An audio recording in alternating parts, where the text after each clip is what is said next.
जोहार नमस्कार जय जगन्नाथ समस्त गुड मॉर्निंग आम pharmacist couple husband and wife को तरफ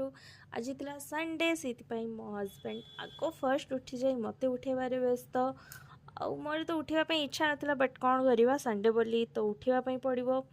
तो ये आम दिज फ्रेश रेडी थी आज बाबूर मूड होता बिरयानी खावाई तो से बाहर वेदर टी चेक करके मुझे मोर बेड वगैरह सजेकी मु रेडी होती मार्केट जावाई मो मॉर्निंग ड्यूटी सारिकी बाहर टिके लुगापटा चेक करदे आम पलैलु मार्केट मार्केट रे जहाँ बिरयानी दरकार सामान सब आम नहीं आसलु आमको चावल दरकार था चावल आमको मिलू ना तो जो जगार मिलला से लंबा लाइन लगी जल्दी रूम पलि आसी मो प्रिपेरेसन लगी पड़ी ये प्याज कटा चलती और मांस मोर अलरेडी मेरिनेट हो सारी तो नेक्स्ट डे नाइट रू ही मु मेरिनेट करदे बिरयानी एपटे मु रायता पहले ही प्रिपेयर करदे ताकि लुण दे रेडी करके रखीदिए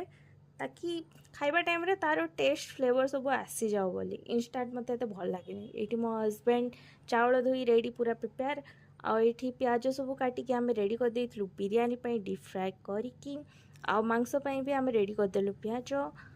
प्याज भी हो गला मांस भी आम देदेलु एपटे बिरयानी तम बसिक आम बिरयानी भी रेडी करदेलु तो बिरयानी रेडी होता आम हजबैंड वाइफ दी जन बिरयानी एंजॉय करूँ। आशा कर मो मिनी ब्लॉग फर्स्ट ब्लॉग आपण मानक भल लगी तो जदि भल लगे please like share and subscribe करदे। Happy Sunday.